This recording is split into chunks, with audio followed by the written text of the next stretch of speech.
I don't agree with the policy of holding back chipsets from any U.S. company. The whole idea, in order to win AI data supremacy, is to sell everybody everything and then force them, because of the technology, to develop their stacks on American chips, all of them. That's how you win, because if you don't think the U.S. can remain ahead on innovation alone, then you won't win anyways. And so by holding back a chip from an AMD or Nvidia to China, that's incredibly bad policy, because it just incentivizes Huawei to invest more in their tech stack and train more Chinese developers, which is a horrible outcome. So I think we got that wrong. We should be selling everybody everything made in the U.S. so that we dominate on AI development and we control the hardware stack. And I'm including our arch enemies, including Russia, Iran, Iraq. It's all to them, everything. And they have to become dependent.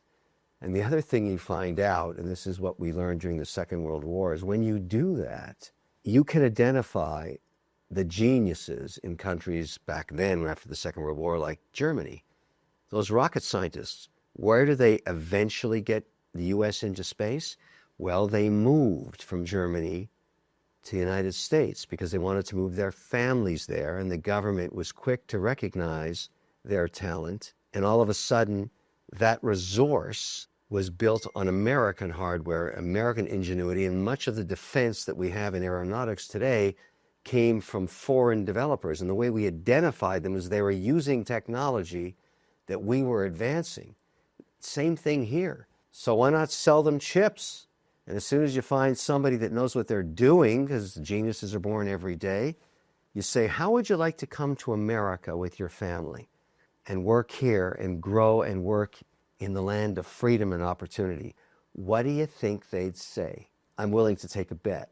And so my whole point is, give everybody everything and identify the winners. And because you have a better place to live, you move them into the United States.